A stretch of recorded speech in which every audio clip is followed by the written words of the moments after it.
welcome to a very quick episode on the solar setup and the power setup that I've done in our Lotus Trooper to make it completely, totally and utterly off-grid. So we never ever have to plug into 240 volts and we haven't plugged into it for a long time. So don't have a generator or anything like that, just solar. And it took a while of figuring things out to get it set up the way that I wanted to get set up, but I figure I'll just share it with you guys.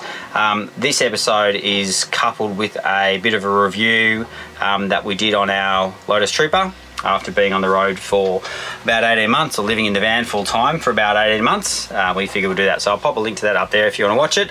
Otherwise, this is just about the solar setup that we've got. So when you buy these vans, and when you buy a lot of vans, they'll come with like a 30 amp or a 40 amp charger. You know, we've got the Redarc Battery Manager 30, or you could get like, I think there's an Android 40, is around the standard. So it's about that. Now, what that means is you can have all the solar in the world, but you're restricted to the amount of power that your charger can put into those batteries. So when we picked up this van, we learned very quickly that if we were going to use the air conditioner or the microwave or all of that stuff that uses a lot of power, the induction cooktop, etc., we could burn the batteries all the way down to like 25%, which you can do with lithium because you've got the 400 amp hours, 4 times 100 of Revolution lithium batteries. You could burn it down, but then the next day you'd struggle getting the charge back in to get the batteries back up to 100% because the Redarc Battery Manager, even though we had all this solar, we're limited by, or the bottleneck was the amount of charge we could put into the batteries. So I did a fair bit of research and I spoke to Redarc, and the solution that I ended up coming up with was to put in a second charger. So what that meant is I have split the solar arrays on the roof. So I've got 2 separate arrays on the roof. I've got a total of 1,100 kilowatts, so 1,100 watts, 1.1 kilowatts on the roof, and another 500 that I plug in externally. So it's about 1.6 kilowatts or 1,600 watts of solar all up. Now that is heaps, that is tons. It's obviously the efficiency on them isn't great because they're usually laying flat and they're also in the sun, so they're getting hot, but it produces more than enough. But to solve the issue of getting those amps from the panels into the battery, I got a second charger. So of the 1.6 kilowatts, it's split about 35% goes to the Redarc Battery Manager 30, and the rest of it, the other 65%, goes to the Redarc BCDC 50. And then both of those chargers are actually connected to the battery bank. So that does mean the chargers will fight each other, and it does mean that they try and sit at around the same voltage. But what I found is that can give me around 50 to 60 amps going into the batteries under good conditions, which solved my problem. Absolutely solved my problem. So didn't need bigger batteries, didn't need any of that malarkey. I just needed the ability to charge the batteries up faster, which is what I got.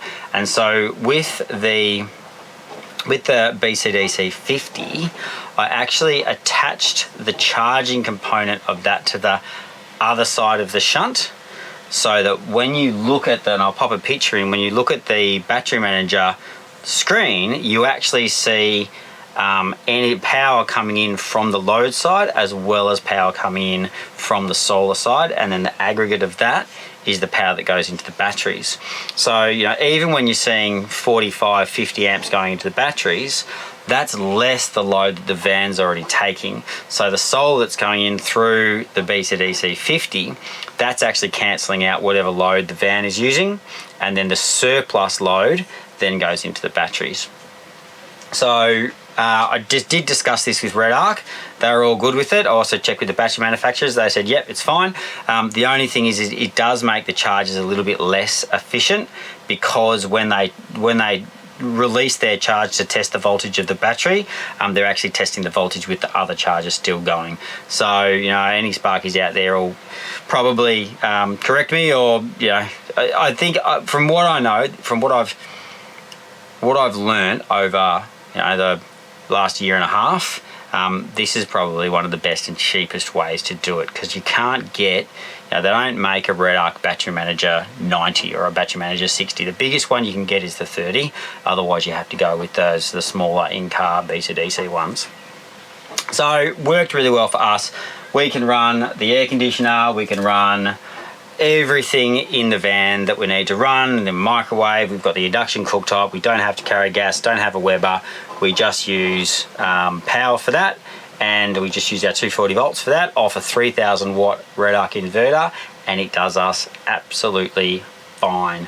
So I think if you're looking at how to get more out of your system without investing thousands and thousands of dollars in more batteries, you can look at getting another charger, because a lot of the time people have actually got more solar than they have abilities to put into their batteries. And solar's cheap. Like, you don't have to get the same. If you look at the top of my van, it's just a patchwork of wherever I could fit solar, I've filled it.